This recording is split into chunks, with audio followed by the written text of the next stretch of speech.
Hey everybody, I'm here with Jasper from the Biarritz Boys, surf band from the Netherlands. How are you, Jasper? I'm great. Thanks for having me, Ryan. Uh, no worries, no worries. I when I checked your music out, I had to have you on because you guys have a really intense sound. Um, from your Bandcamp page alone, I noticed you've been around quite a long time. Yeah. Um, Tell me a little bit about how you guys all got started and why you decided to get back together. Well, in fact, we never stopped, man. it's uh, it's been a 20-year run where we have actually been pretty active live, but we have not been acting, in one aspect, which is recording.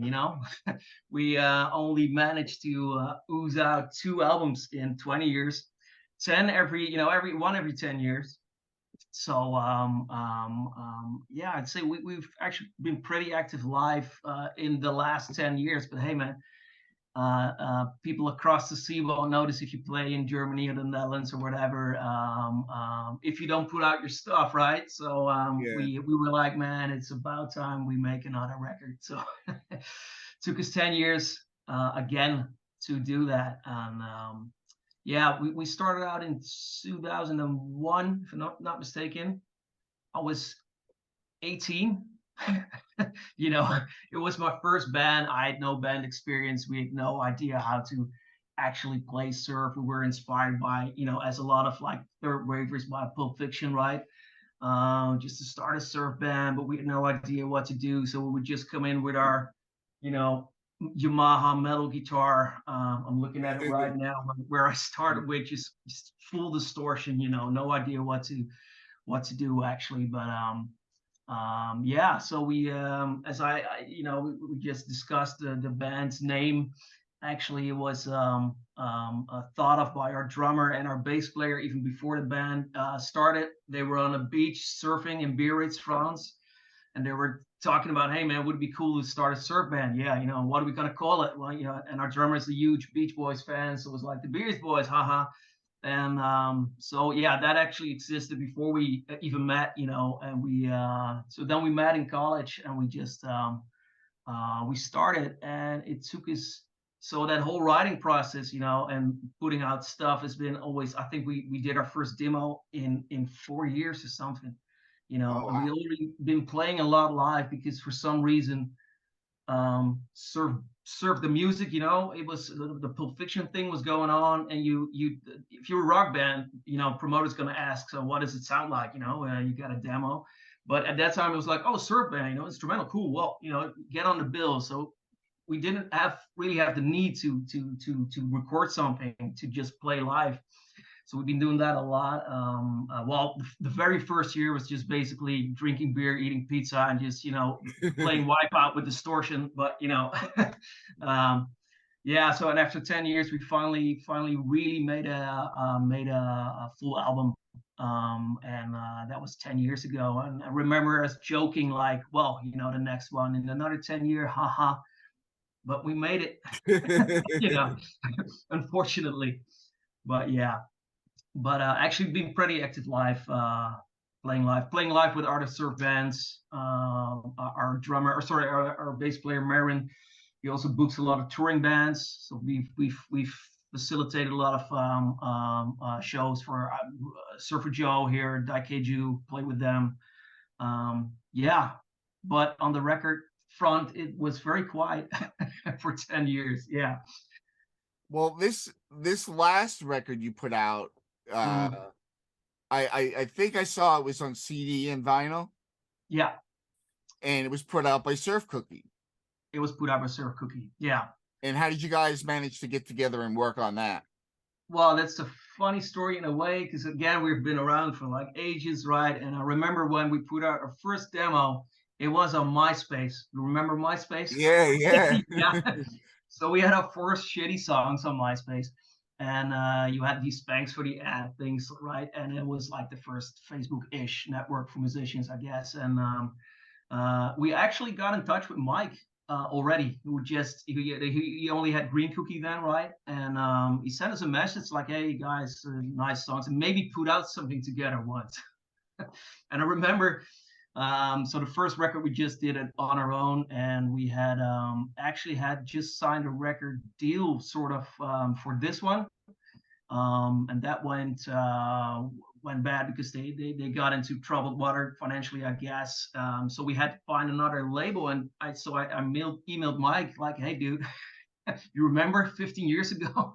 He already got in touch, and he was very enthusiastic. So and he knew our band, and he knew our first record, and yeah, it was done within a weekend. Very cool, very awesome to be on that label. Wait, it took you a weekend to record all that? No, sorry, just decide to fix the deal because we were really in a rush to, we just we just had to break with the other guys, but we had to get that record to the print shop because the waiting queues for printing vinyl, at least here in Europe, are like 9 months. Yeah. So like, we really need to get this done if we want, if we want another label. So we had to do that with the logos and business wise and all that. But it was done in just a couple of emails with Mike. Oh, so wow. A lot of people don't know this. They think it's because of COVID, but the lacquer fire of the plant in the United States had a lot to do with the backup of vinyl. Just before before COVID in 2019, there was this huge lacquer plant fire. Really? And they supplied all the lacquer for the pressing plants. And that burned down or what? The whole thing burned down. Oh man. Yeah. And so I guess that has to do with it, and but also here in the Netherlands there's a huge vinyl revival here. Everyone wants it to print it. Big bands are putting out their albums again on vinyl or even just reissuing it. Even like the Black Album by Metallica all of a sudden is in yeah. So we were lucky to actually just get it in time because we already booked a release show, a big one. And we were like, damn, is that record gonna be on time? Because we messed up with that on the very first one 10 years ago.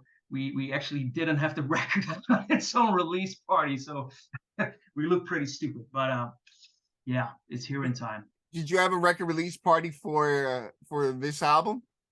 Not yet. We just it's officially released, so to speak, here in the Netherlands, 27th of May. So that's within 2.5 weeks. We already have it on sale. We had a show with Stories of Shame Hill in Amsterdam. I love them. Yeah, great guys. We've played with them a lot actually, from the beginning. I think the guys in Amsterdam were the first to actually buy it see it in the flesh, and we had a great night with them. Awesome. But officially 27th of May with a full release party here in our local venue. Yeah. So you've toured all over Europe. What are some of the notable places that you remember that you got a great response?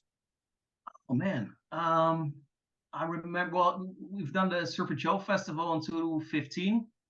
That was obviously super awesome just to be, a part of that lineup, which was a great freaking lineup, with all our heroes and then some. Very cool.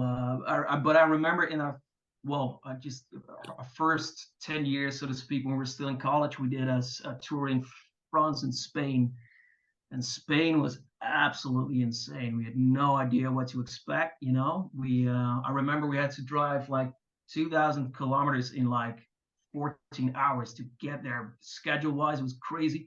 Wow. We get in Benidorm, which is a place that is infamous for its shitty resorts and like the elderly that go there, right? So we were like, what are we doing here?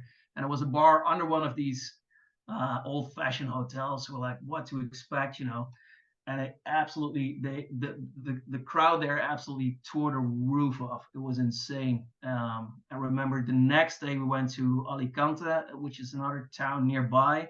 Almost all people that were in Benidorm actually took buses to get there. Wow. So like, what the hell, And I remember it was quite a big venue, and they were putting up these fences in front of the stage, right? So how do you call them? These in order to the barricades. Right. Yeah. So we're like, because we like to interact with the crowd. Sometimes we jump off stage. We're like, are these fences really necessary? Because but they were like, yeah, better put them there. And from the very first moment, man, it was just insanity.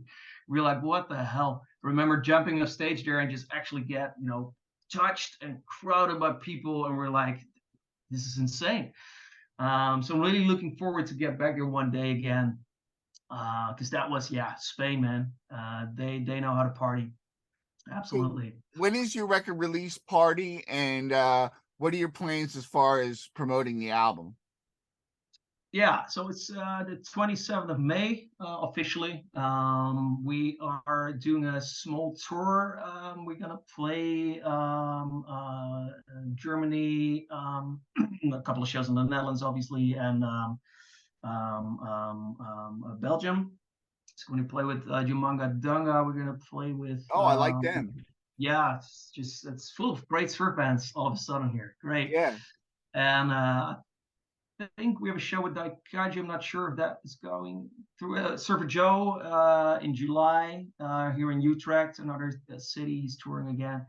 So it's like a 7-show tour-ish thing to promote it. Yeah, and just to kick it off, and then we'll take it from there. And probably start writing another song for the next album coming up in 2035 or something. Yeah, that's awesome. Yeah. So, let me ask you this. Obviously, in the 90s and early 2000s, there's still this third wave of surf music. What is the difference in the scene between when you released your first album in 2012 and now? Yeah, it's a good question. I remember, so as you said, in the 90s, early 2000s, there was this big Pulp Fiction wave still going on. Everyone was kind of riding it. If I'm just looking at when we started out, it was also, I feel a bit like a grandpa now, but just the internet was like, it was there, but it was upcoming, right? I still had to dial in by phone, like, that. And so there wasn't just a lot of surf available, except for like, the Pulp Fiction soundtrack. And obviously you had the Treble Spankers here in the Netherlands, who were a big band, but they had just stopped. So it was kind of hard to just really get to know these other ravers, for example. I remember very well that we were in college then, and our drummer Jerome, he was in a, how do you call that, student house? It's a house where like a couple like a guys, dorm? frat house or whatever. Yeah. So he was living there, and they had like a hacker kind of guy in there, and he managed to get one of the fastest internet connections that were available at that time in that house, which probably led to I guess a huge porn collection. 5 students, but skip that, no. But he was like, hey dudes, I found this website, it was reverbcentral.com, right, where the great Phil Durr had mapped out basically every release on the planet.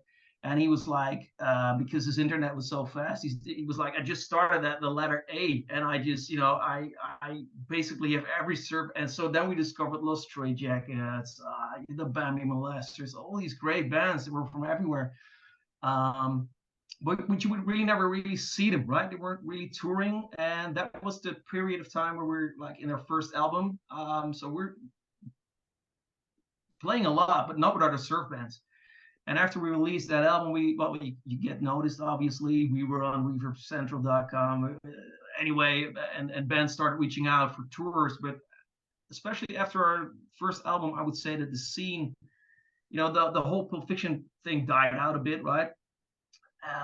But it's such a close and cozy scene where people know each other and play with each other. So we've played a lot more with other surf bands, touring surf bands, and that was really such a cool thing for me. They come here, again, Lorenzo Surf Joe is here a lot, Daikaiju is here a lot, and you play with them, and you can, they return the favor, and it's such an awesome tight scene, very friendly as well. So that's what I'm loving about it, man. It's like punk, but cozy and yeah and friendly. Yeah. and very well connected. So that is what I really like, and what for me is the big difference, that it's kind of a tight scene that you were actually in, Yeah. you know. Yeah, That's one of the things that a lot of surf fans say, and I'm under the impression of that, being from the outside looking in, that the punk rock ethos is very much similar to the surf community, whereas a lot of people do everything themselves. yeah, And is I mean, I know you're out on Green Cookie now, but was that an yeah. important part to keep that spirit alive for you? Yeah, basically, I was really sort of surprised that, again, after reaching out after 15 years, MySpace, and then now, that he was like, "Hey guys, cool, I know you guys, and would love to put that out." You're obviously, you want to first have a listen, right? Um, but to feel that connection. Another cool thing about the album is, I didn't mention yet, but we really suck at thinking up titles. So the first album was this, blur of jokes and working titles that, anyway. So we're like, hey man, why don't we ask our befriended bands to give these songs titles? So that's what we did, and so we just sent out emails to all these guys, and they named the tunes. They could pick a tune and name one.